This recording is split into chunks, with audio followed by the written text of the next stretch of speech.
네, 오늘은 담임 목사님께서 일정이 있으셔서 제가 말씀을 전하도록 하겠습니다. 먼저 말씀과 함께 본문을 각자 읽도록 하겠습니다. 오늘 본문 25장 말씀을 보면 사무엘이 죽고 난 후 다윗과 나발 사이에 문제가 생깁니다. 그러나 이를 지혜롭게 해결하였던 나발의 아내 아비가일이 다윗을 통하여서 이 모든 문제를 잘 해결하는 그런 이야기가 오늘 본문의 이야기입니다. 그럼 오늘 본문을 통해 기도 제목 세 가지를 함께 살펴보고 기도하겠습니다. 먼저 첫 번째 기도 제목은 재물이 겸손한 인격보다 앞서지 않게 하소서라고 기도하겠습니다. 재물이 겸손한 인격보다 앞서지 않게 하소서라고 기도하겠습니다. 우리 다 함께 본문 2절과 3절의 말씀을 한 번 더 읽도록 하겠습니다. 본문 2절과 3절의 말씀입니다. 시작. 마온에 한 사람이 있는데 그의 생업이 갈멜에 있고 심히 부하여 양이 3,000마리요 염소가 1,000마리이므로 그가 갈멜에서 그의 양털을 깎고 있었으니 그 사람의 이름은 나발이요 그의 아내의 이름은 아비가일이라. 그 여자는 총명하고 용모가 아름다우나 남자는 완고하고 행실이 악하며 그는 갈렙 족속이었더라. 아멘. 본문은 나발을 소개하기를 2절의 말씀을 보면 마온 사람이다 라고 하며 그의 생업이 있는 곳은 갈멜이다 라고 표현하고 있습니다.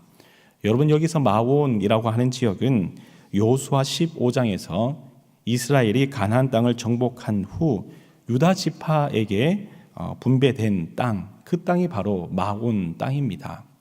23장과 24장에서 다윗은 유다 지파에 소속된 같은 지파 사람 그일라 사람들에게도 밀고를 당하게 되었고 같은 유다 지파 사람이었던 10사람에게도 배신을 당하게 되었습니다. 그런데 오늘 본문 나발과의 분쟁 또한 같은 유다 지파 사람이었다라고 하는 것입니다. 그리고 나발이 목축한 이 장소가 갈멜이라고 하는데 이 갈멜의 뜻은 정원, 뜰, 넓은 그리고 풍족한 경작지라고 하는 뜻을 가지고 있습니다. 이것은 농경과 목축을 하기에 아주 좋은 장소가 바로 갈멜이었다라고 하는 것이죠. 사무엘상 15장 말씀을 보면 이 갈멜은 사울이 왕이 되었을 때에 아말렉과의 전쟁이 있었습니다. 그러나 이 전쟁 후에 사울은 기념비를 이 갈멜에 세웠던 것입니다. 그런데 사울은 이 아말렉과의 전쟁에서 여러분들이 잘 아시듯이 모든 가축과 사람을 다 진멸하라 하시는 하나님의 명령에 불순종하고 살찌고 보기에 좋은 양과 소를 남겨두는 불순종을 하게 됩니다. 이 불순종으로 결국 하나님께 버림받은 쓰라린 기억이 있는 곳이 바로 이 갈멜이었다라고 하는 것이죠. 사울의 결정적인 실수는 하나님의 명령대로 행하지 않고 자신이 보기에 가장 좋은 양과 소를 남겨둔 것 아니겠습니까? 바꾸어 말하면 하나님의 명령보다 재물에 더 마음이 갔던 것이 바로 사울이었습니다. 바로 여기서부터 사울은 악령에 들리기 시작해서 하나님을 완전히 저버린 완고한 사람, 완악한 사람이 되었던 것이죠. 오늘 본문 3절 말씀을 보면 사울의 기념비가 있던 이 갈멜에서 목축업을 한 나발 또한 성경은 소개하기를 그는 완고하고 행실이 악하였다라고 표현하고 있습니다. 여러분, 분명 나발은 소유가 심히 부하여 양이 3,000마리나 되고 염소가 1,000마리가 될 정도로 경영에서는 아주 탁월한 사람이었습니다. 그러나 세상에서는 이러한 평가를 받을지라도 영적으로 하나님 앞에서의 평가는 그는 어리석은 자다라고 하는 평가를 받고 있다라고 하는 것이죠. 그래서인지 이 나발이라고 하는 이름의 뜻을 보면은 어리석다, 미성숙하다라고 하는 그런 의미를 가지고 있습니다. 사울과 이 나발의 공통점이 참 많아 보입니다. 사울은 자신의 치적을 자랑하기 위해 눈에 보이는 살찐 양과 소를 남겨둠으로 하나님께 불순종하고 하나님께 감사하는 감사의 비를 세운 것이 아니고 자신의 치적을 자랑하기 위해 자신의 기념비를 갈멜에 세웠다면 나발은 그의 양과 소를 광야에서 늘 지켜주었던 다윗과 그 무리들에게 오히려 선대하기보다는 악한 마음으로 재물을 나눠주지 않았다라고 하는 것입니다. 그래서 본문 11절 말씀을 보면 나발이 다윗에 대해서 이렇게 이야기합니다. 나는 어디서 왔는지도 알지 못하는 자들에게 이 고기를 줄 수 없노라며 은혜를 원수로 갚은 것이죠. 결국 사울도 하나님께 버림받은 자가 되었고 나발 또한 하나님께 심판을 받아 38절 말씀에서 몸이 굳고 굳은 후 10일 후에 죽게 되었다라고 성경은 말합니다. 이 사울과 나발 이 두 사람의 공통점은 하나같이 세상의 재물이 겸손한 인격보다 앞선 나머지 화를 초래하게 되었다라고 하는 것입니다. 여기서 이 두 사람을 반면교사 삼아 기도해야 할 제목이 있다면 재물의 마음을 빼앗기지 않으며 겸손한 마음가짐으로 하나님을 잘 경외하게 하소서라고 기도해야 하는 것 아니겠습니까? 이 자리에 계신 우리 성도 여러분, 늘 하나님을 겸손한 마음으로 잘 경외하여 주님 주시는 삶의 모든 자리를 감사함으로 여기고 재물보다 더욱더 하나님을 더 사랑하는 우리 신일교회 성도 여러분 다 되시기를 간절히 소망합니다. 아멘. 다음으로 두 번째 기도 제목은 문제를 해결할 수 있는 겸손한 지혜를 주옵소서라고 기도하겠습니다. 문제를 해결할 수 있는 겸손한 지혜를 주옵소서. 우리 다 함께 본문 18절과 19절의 말씀을 읽겠습니다. 본문 18절과 19절의 말씀입니다. 시작. 아비가일이 급히 떡 200덩이와 포도주 2 가죽 부대와 잡아서 요리한 양 5마리와 볶은 곡식 5세아와 건포도 100송이와 무화과 뭉치 200개를 가져다가 나귀들에게 싣고 소년들에게 이르되 나를 앞서 가라. 나는 너희 뒤에 가리라 하고 그의 남편 나발에게는 말하지 아니하니라. 아멘. 아비가일은 다윗이 나발에 대해 분노하며 용사 400명과 함께 칼을 차고 달려오고 있다라는 소식을 듣게 됩니다. 그때 아비가일은 나발에게 먼저 말하지 않고 조용히 음식을 풍성히 준비하며 다윗에게 모든 것을 다 보냅니다. 이 모습을 가만히 보면 여러분 생각나는 인물이 있지 않겠습니까?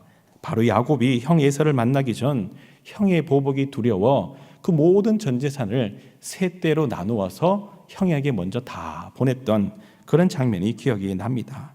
이전에 야곱은 욕심이 많아 모든 재물을 가지고자 하였습니다. 그러나 이후에 하나님을 만난 이후에 야곱은 오히려 모든 것을 다 내어놓고 형 에서와 화해하기를 원하였던 사람입니다. 야곱이 형 에서를 만나 다만 엎드려 용서를 구하였던 것과 같이 오늘 본문에서 아비가일 또한 다윗 앞에 엎드려 나발의 잘못을 자신의 잘못이라 여기고 모든 것을 겸손하게 용서를 구하였던 모습이죠.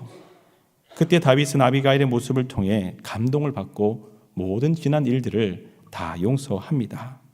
이 아비가일 한 사람으로 인하여 나발과 다윗 사이에 피 흘리는 다툼이 종식되게 된 것입니다. 이처럼 아비가일은 참으로 지혜로운 사람이었습니다.